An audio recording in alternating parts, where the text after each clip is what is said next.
Le projet de la gare Éole-Évangile a été abordé comme un morceau de ville avec un fort potentiel d'échange. Tandis que le triangle est investi afin de dynamiser le territoire, la rue Gaston-Tessier est valorisée par une nouvelle façade urbaine.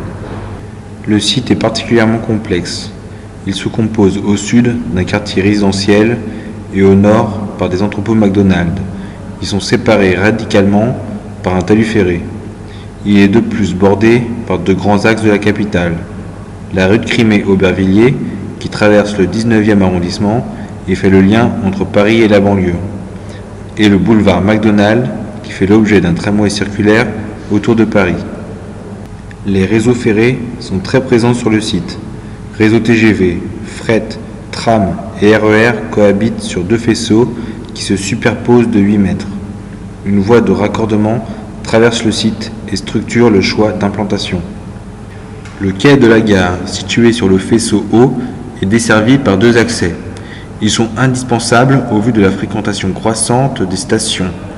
Ils assurent une bonne connexion entre la ville et le quai en répartissant les flux sur le territoire.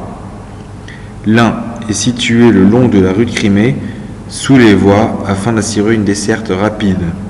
L'autre est en relation directe avec la station de tramway et la rue du Square Curial. Les locaux de la gare sont stratégiquement placés au niveau de l'interconnexion tramway-RER.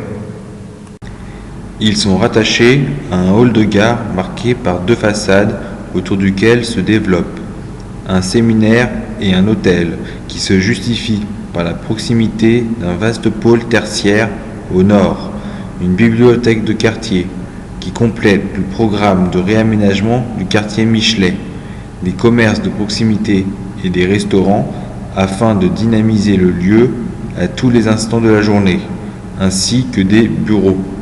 Un espace public est libéré entre le hall de gare et la rue d'Aubervilliers afin de créer un parvis qui s'articule avec une tour, point de repère et signal dans la ville.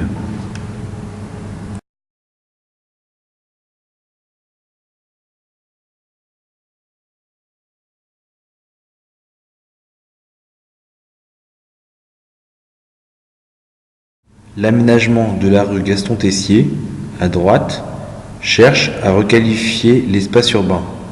Aujourd'hui, on constate une rue surdimensionnée qui sert de parking à voitures le long d'un talus ferré. L'objectif est d'investir le talus pour créer une façade de rue à l'échelle du quartier. C'est dans cette façade que s'insèrent les entrées de gare, représentées par des volumes vitrés. Un point important du projet réside dans la création d'un parcours architectural qui relie le boulevard McDonald's avec le cours d'Aubervilliers, en passant par le hall de gare, lieu de convergence et d'activité. Il est traité comme un espace public couvert par une verrière. Deux niveaux de commerce créent des façades intérieures. Une passerelle traverse l'espace pour améliorer la mobilité dans le lieu et elle symbolise un espace dynamique.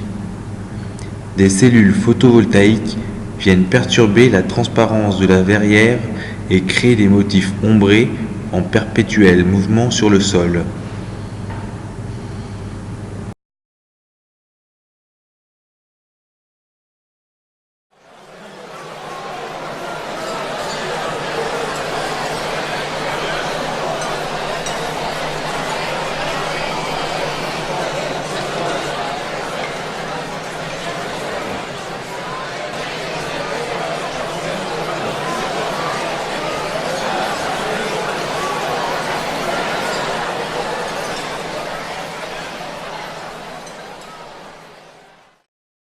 La tour, signal dans la ville, est un prolongement du sol.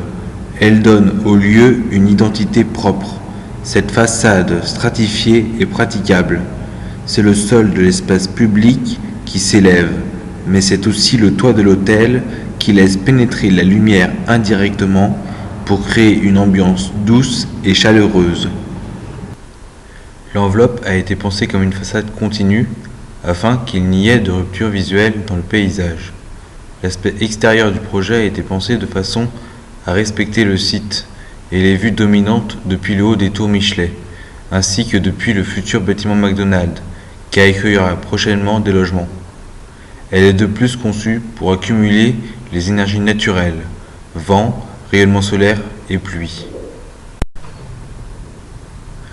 Aujourd'hui, plus d'un tiers de la population est amenée à travailler de nuit. Il a donc été décidé de faire une étude des ambiances nocturnes dans le projet. 3 objets ont été privilégiés. La promenade architecturale, formalisée par une mise en valeur de la topographie et du hall de gare. Puis, les entrées de la gare. Elles sont prolongées dans une ambiance lumineuse hors du commun. Et enfin, la tour. Elle fait l'objet d'une façade évolutive afin d'affirmer son statut de signal.